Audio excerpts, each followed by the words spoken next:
آداب، میں ہوں وسعت اللہ خان، میرے ساتھ ہیں شاہ زیب Jilani. Sindh public service commission پہ کچھ امیدواروں کو اتنا غصہ کیوں ہے؟ بجٹ سے پہلے اسلام آباد میں آئی ایم ایف کی ٹیم بیٹھی ہوئی ہے، وہ آخر حکومت سے چاہ کیا رہی ہے؟ ان موضوعات پہ تھوڑی دیر بعد پہلے آس پاس کا ریپ اپ۔ صدر ٹرمپ نے کہا ہے کہ آج یعنی بروز منگل ایران پہ حملہ ہونے والا تھا، مگر حملے کے وقت سے 1 گھنٹہ پہلے قطر، سعودی عرب اور امارات کی درخواست پہ اسے ملتوی کر دیا گیا ہے، لیکن ایک بڑے حملے کے بغیر ایرانی نہیں مانیں گے۔ برٹش ایئر ویز نے اسرائیل اور خلیج کے لیے اپنی پروازیں 1 جون تک معطل کر دی ہیں۔ یہ میں نے دونوں خبریں ساتھ جوڑ کے کسی وجہ سے پڑھی ہیں۔ تو اچھا، اب اس میں بہرحال ٹرمپ ہے، انہوں نے اپنے بیان میں کیا کہا؟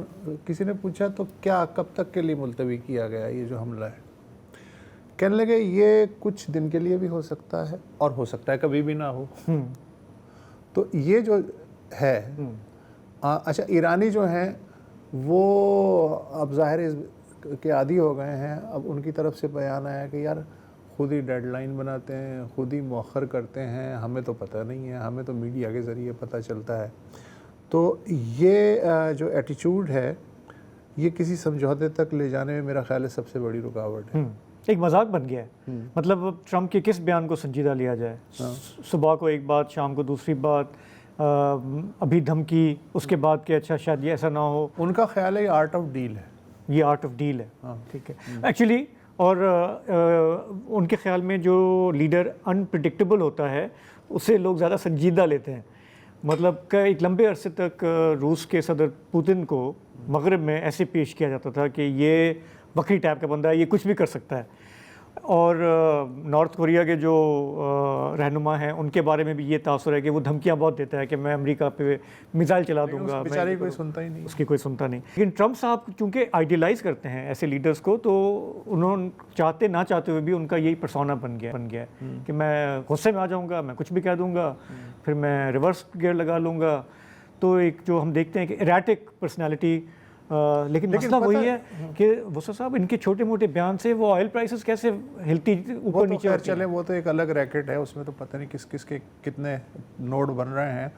میں یہ کہہ رہا ہوں کہ یہ جو ہوتا ہے نا کہ انپریڈکٹیبلٹی، یہ بھی اگر مسلسل یہ ہتھیار استعمال ہو تو یہ بھی پریڈکٹیبل ہو جاتا ہے۔ یس، آفٹر اے وائل۔ ہاں، ہم نے بچپن میں ایک کہانی سنی تھی، شیر آیا شیر آیا، بالکل بالکل سبھی کو یاد ہے۔ میرا خیال ہے ٹرمپ نے وہ کہانی نہیں سنی، جب اصل میں شیر آیا تھا تو پھر کوئی مدد کو نہیں آیا۔ تو یہ جو ان کے بیانات سامنے آئے ہیں ٹرمپ صاحب کے، اس میں انہوں نے یہ بھی دعویٰ کیا کہ امریکہ اسرائیل کی ایران پہ جو جنگ ہے یہ ایکچولی بہت پاپولر ہے۔ تو لوگوں نے کہا آپ کیا بات کر رہے ہیں، کیونکہ حقائق تو کچھ اور بتا رہے ہیں۔ تو وہاں پہ جو رائے عامہ کے تازہ جائزے سامنے آئے ہیں، اس میں نیو یارک ٹائمز کا جو پول ہے اس کے مطابق 64%، 64% امریکی جن سے پوچھا گیا، انہوں نے کہا کہ ٹرمپ کا یہ جنگ کا فیصلہ غلط فیصلہ ہے۔ اسی طرح سے رائٹرز اور اپسوس کی جو پول ہے اس میں کہا گیا کہ 53% امریکیوں نے کہا کہ ٹرمپ کی کوئی کلیئر اسٹریٹجی نہیں ہے کہ وہ اس جنگ سے کیا حاصل کرنا چاہتے ہیں۔ تقریباً 75% لوگوں نے کہا کہ اس وقت جو ہماری مہنگائی ہو رہی ہے، گیس پرائسز اوپر جا رہی ہیں، اس کی براہ راست ذمہ داری جو ہے وہ اس ایڈمنسٹریشن پر ہے۔ اور اب یہ ہے کہ ٹرمپ کی جو اپنی اپروول ریٹنگ ہے اس وقت امریکہ میں، وہ ایک لوئسٹ پوائنٹ پر آ گئی ہے۔ اور تازہ جو سروے ہے نیو یارک ٹائمز کا وہ بتاتا ہے 37%۔ ماضی میں بھی ہم نے دیکھا ہے کہ جب جنگیں شروع ہوتی ہیں تو چاہے وہ ٹرمپ والی جنگ تھی یا چاہے وہ عراق والی جنگ تھی یا اس سے پہلے 9/11 والی، کسی بھی امریکی صدر کی یہ ریٹنگ اتنا جلدی سے نیچے نہیں گرتی۔ تو ہم کہہ سکتے ہیں کہ ٹرمپ کو پرواہ نہیں ہے کیونکہ کانگریس اس کے ساتھ ہے، لیکن جیسے جیسے مڈ ٹرم کی طرف آپ آگے بڑھ رہے ہیں، ٹرمپ کو یہ چیز، یہ پریشر، ڈومیسٹک پریشر جو ہے یہ آہستہ آہستہ بڑھ رہا ہے۔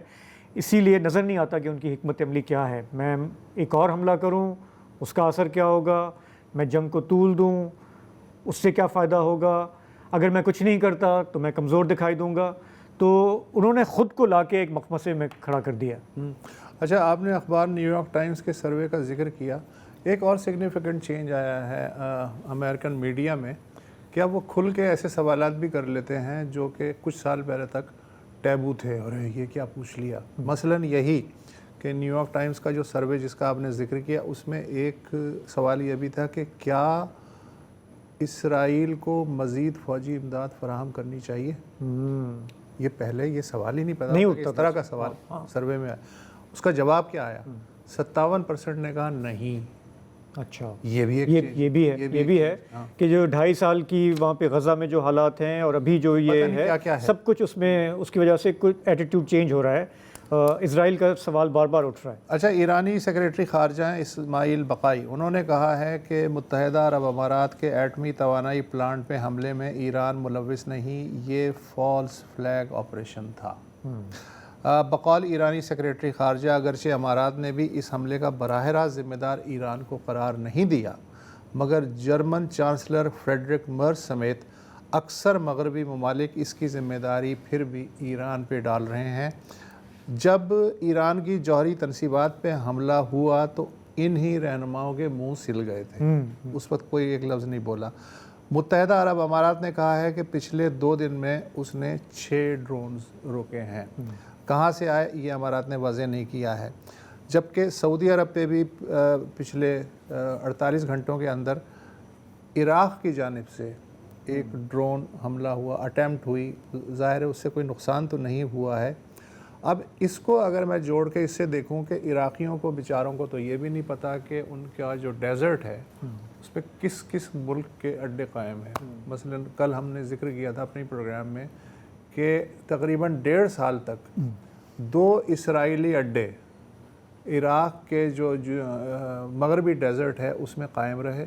امریکہ کو پتہ تھا، لیکن عراقی حکومت حالانکہ اس کی اتحادی ہے مگر اس نے انہیں نہیں بتانے کی زحمت نہیں کی ہے. تو یہ جو فالس فلیگ آپریشن ہے، کس نے کہاں سے کیا ڈرون داغا یا میزائل پھینکا، یہ بھی ایک الگ سائنس بن گئی ہے گلف کے تناظر میں.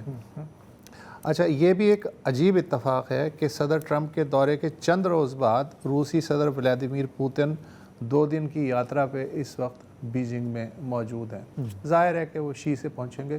کیا باتیں ہوں، چکر گیا.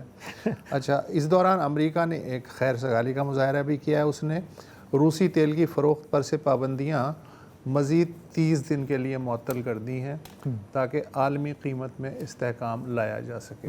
روس کو کیا چاہیے؟ 2 آنکھیں.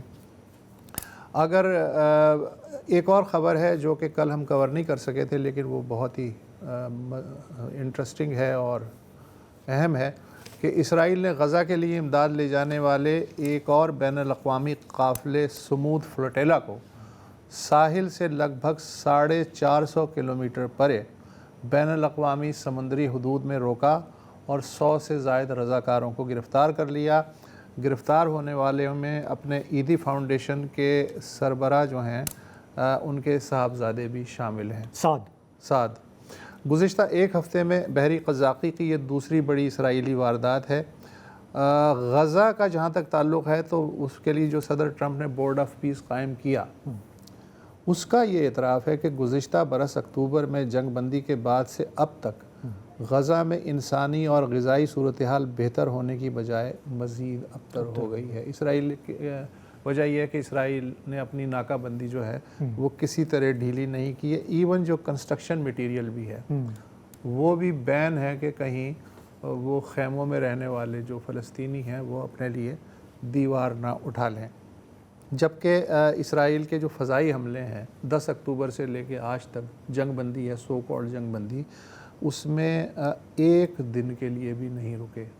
اور جنگ بندی کے باوجود ان حملوں میں اب تک 900 سے زائد مزید فلسطینی غزہ میں شہید ہو چکے ہیں. بیروت سے بھی یہ اب فگر آیا ہے کہ پچھلے 1.5 مہینے کے دوران اور بالخصوص جنگ بندی کے ہوتے ہوئے جو اسرائیلی حملے ہو رہے ہیں ان میں اب تک جو ہلاکتوں کی تعداد ہے وہ 3000 سے زائد ہو چکی ہے. اور جو ساؤتھ لبنان ہے پہلی بار ایسا ہے کہ اس کو بالکل غزہ کی طرح وہ ملیہ میٹ کر رہے ہیں، بلڈوز کر رہے ہیں. روزانہ 5-6 دیہاتوں کو الٹیمیٹم ہوتا ہے کہ نکلو. ظاہر ہے ان کے پاس کوئی آپشن نہیں ہے, وہ جیسے ہی نکلتے ہیں ان کی تمام نشانیاں مٹا دی جاتی ہیں. پیٹرول کی جو عالمی قلت ہے وہ اب رفتہ رفتہ سامنے آنے لگی ہے. مثلا کینیا میں پیٹرول کی قیمتوں میں 20% اضافہ ہوا. ہمارے یہاں تو پتہ نہیں کتنے فیصد ہوا, وہاں 20% اضافے کے خلاف ہنگامے پھوٹ پڑے. ان میں 4 افراد اب تک ہلاک ہوئے ہیں, یہ تصدیق ہوئی ہے, اور 6 پولیس اہلکاروں سمیت 30 سے زائد زخمی ہوئے ہیں. لگ بھگ 500 گرفتاریاں ہوئی ہیں, 6 پولیس گاڑیاں بھی تباہ ہو گئی ہیں. دلچسپ بات یہ ہے کہ ہمارا جو ہمسایہ ہے انڈیا, جی, اس نے بھی ہفتے میں دوسری بار تیل کی قیمت میں اضافہ کیا ہے. پہلی بار 3 روپے فی لیٹر, اور اس بار شاید کچھ 1 یا 1.5 روپے فی لیٹر اضافہ کیا ہے. پھر بھی کمپیریزن نہیں ہے ہمارے ساتھ اس کا. ہاں ہم نے جس ریٹ سے بڑھایا ہے نہیں, لیکن مسئلہ یہ ہے کہ ایسا بھی نہیں ہے. پچھلا جو اضافہ ہوا تھا شاید 14 روپے کا بھی ہوا نا لاسٹ اضافہ. تو کمال سخاوت سے کام لیتے ہوئے حکومت نے اس میں سے 5 روپے کم کر دیے. 5 روپے کم کیے ہیں, ٹھیک ہے. تو ہمارا تو یہی ہے کہ ہم 4 قدم آگے جائیں گے, 1 قدم پیچھے کر لیں گے. تو اوور آل لگے گا کہ یار ہم یوز ٹو بھی ہو چکے ہیں. ہاں, اور ہم بہت صابرین بھی ہیں. آپ کینیا کا ذکر کر رہے تھے اور جگہوں کا. ہماری قوم بہت صابرین ہے, ہم پہ آپ لاتے جائیں ہم سہتے جائیں گے. اور آپ نے تازہ خبر دیکھی ہوگی, اب چونکہ ہم بات کر رہے ہیں تھوڑا اکانومی کی, کہ IMF نے کہا ہے کہ صوبوں سے آپ کہیں کہ وہ اگاڑی کریں. بس ٹھیک ہے, یہ اس پہ ہم تھوڑے سے اشتہار دیکھ کے پھر اسی موضوع پہ آتے ہیں. جی.